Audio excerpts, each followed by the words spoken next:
Ya, pemirsa, kebijakan pemerintah ini untuk bisa memberantas aksi premanisme berkedok ormas terus digalakan. Terbaru pemerintah menunjukkan komitmennya dengan membentuk Satgas Premanisme sekaligus menyiapkan sanksi administratif berupa pencabutan ormas bagi mereka kemudian yang terus melakukan aksi atau tindakan-tindakan yang justru merusak atau menimbulkan keresahan di tengah masyarakat. Sebelum kita membahas mengenai hal ini dengan sejumlah narasumber, pemirsa, kami hadirkan dulu terlebih dahulu informasi untuk Anda di mana seorang pensiunan polisi yang menjadi kepala keamanan di Pasar Induk Kramat Jati, Jakarta Timur diduga diintimidasi oleh preman saat menertibkan pedagang kaki lima.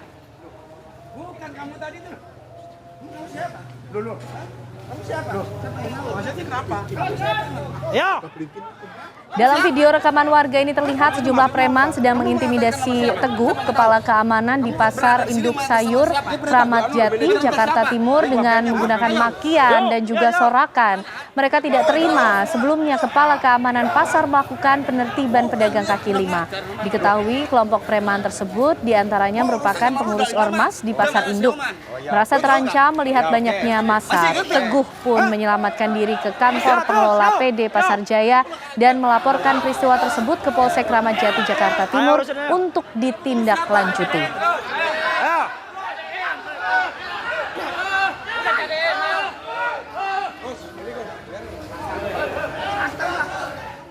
Sebanyak 22 orang ditangkap dalam operasi gabungan Berantas Jaya 2025 yang digelar Polda Metro Jaya di wilayah Jakarta Barat. Mereka yang ditangkap diduga melakukan aksi pungli terhadap pedagang kaki lima. Operasi ini akan terus digelar untuk memberantas aksi premanisme.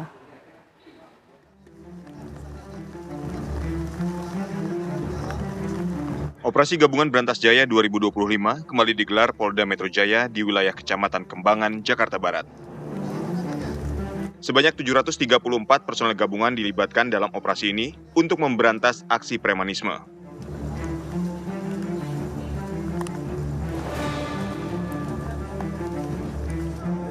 Dari hasil penyelidikan dan laporan masyarakat, tim berhasil menangkap 22 orang yang diduga melakukan pungutan liar terhadap pedagang kaki lima.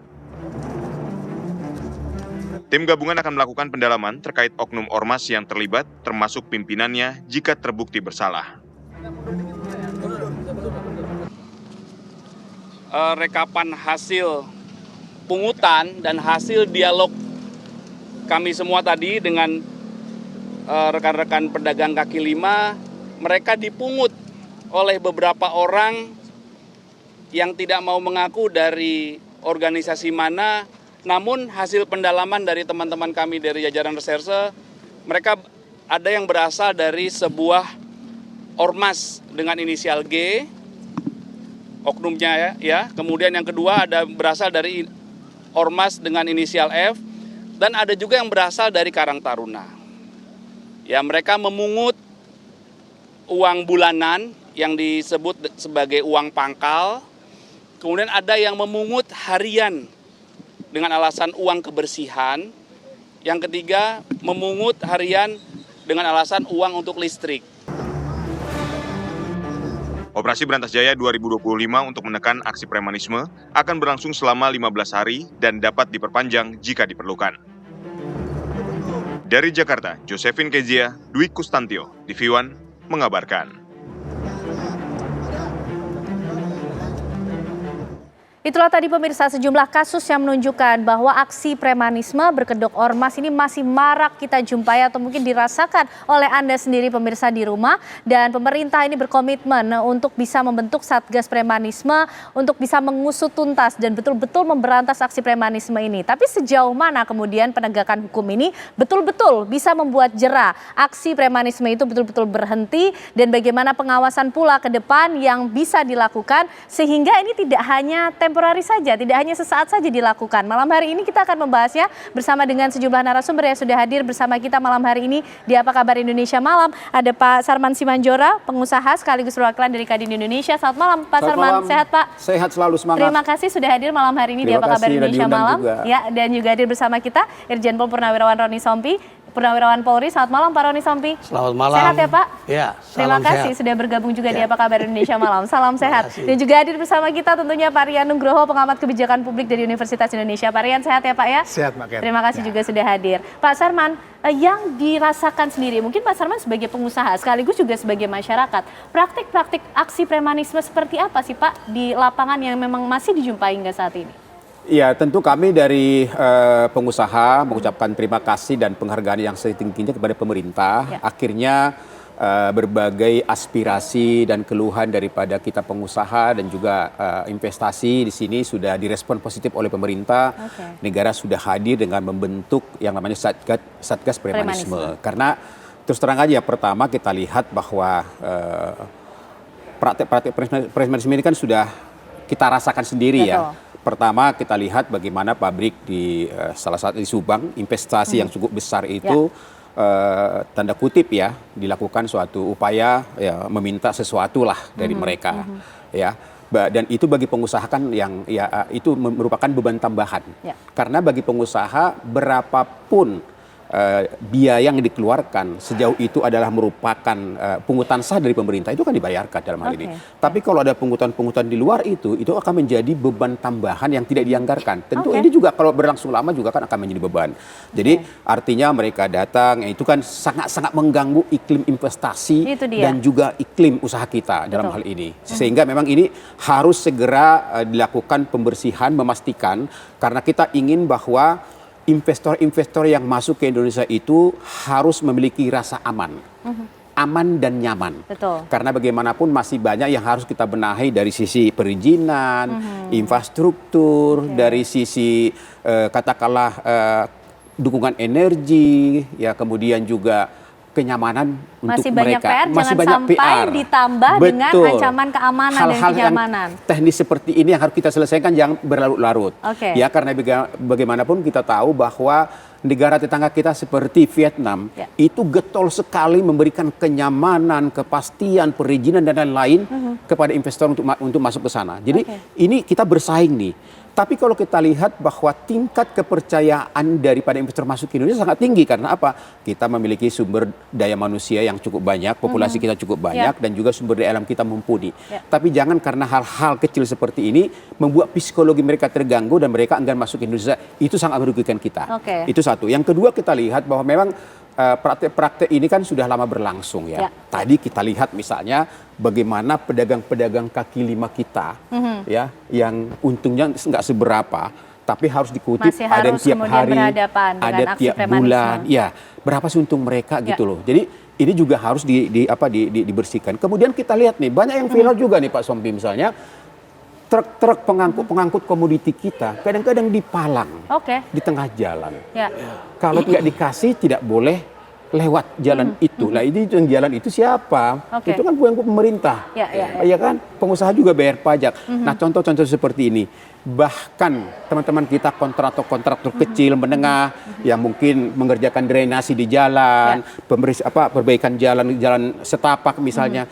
Kalau dilihat ada bahan bangunan di situ, udah langsung didatangi. Oke, Pak Sarman. Dan itu minta biaya keamanan, biaya koordinasi, nggak tahu koordinasi sama siapa. Oke, gitu baik. kan. Itu paling tidak itu potret yang bisa kita ambil, menunjukkan bagaimana aksi premanisme masih berlangsung. Bahkan bukan hanya pengusaha.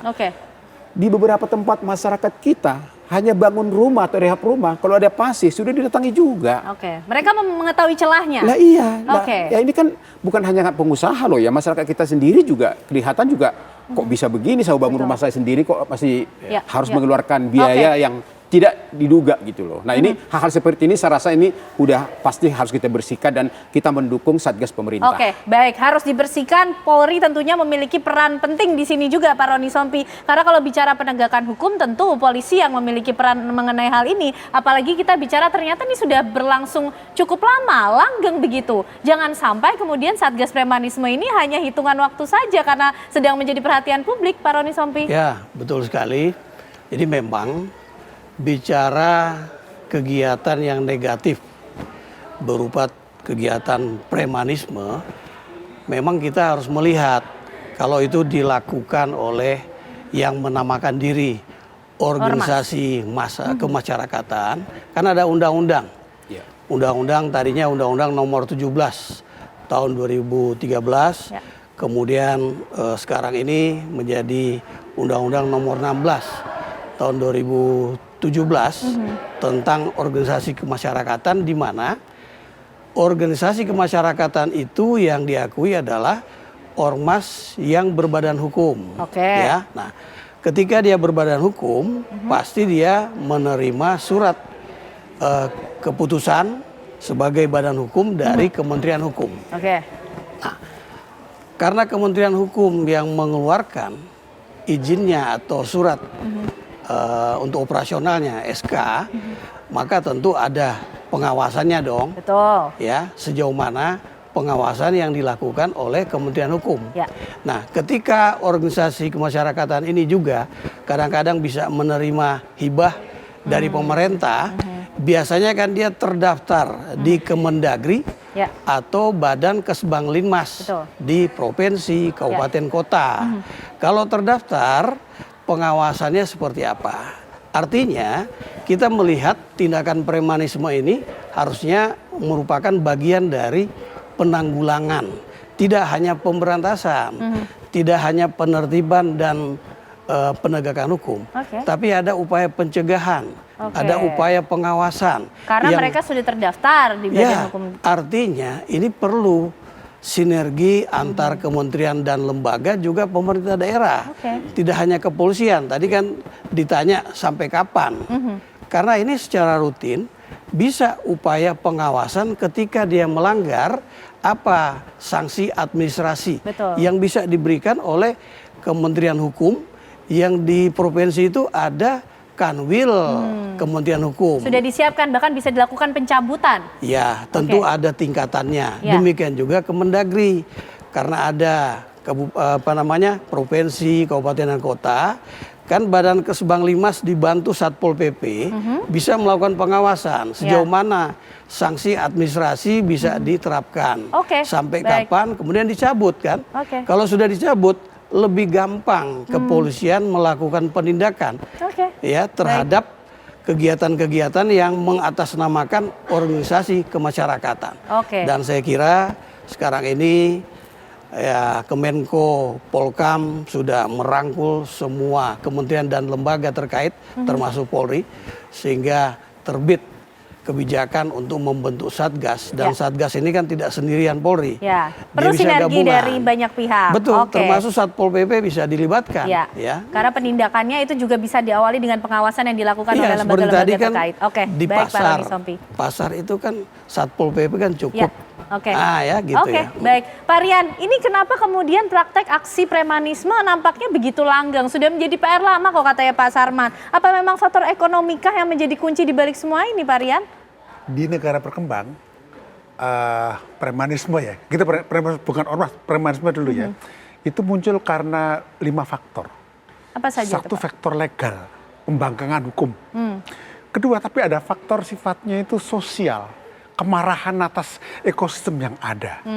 Yang ketiga adalah faktor ekonomi, nggak punya duit. Nggak ada cari laki untuk cari duit. Sehingga tadi dikatakan Pak Sarman tadi ya, ada orang taruh pasir itu datengin. Kalau dalam lucu-lucuan itu entrepreneur dia. Cari ruang juga kan, pengusaha juga gitu loh. Masalah ekonomi. Yang ketiga adalah masalah kultural.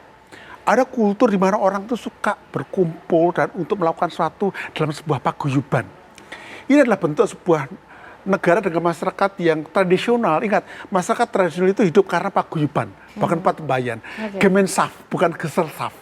Nah, tapi yang kelima ini masalah yang mungkin membuat panjang di banyak negara berkembang ya. Ada faktor politik. Memanfaatkan di negara tertentu ya, itu kekuasaan menciptakan preman untuk menakut-nakuti rakyat. Yang dominan di Indonesia yang mana, Pak Rian, dari kelima faktor itu? Sehingga nampaknya aksi premanisme masih langgeng saja sampai sekarang. Kombinasi kelimanya.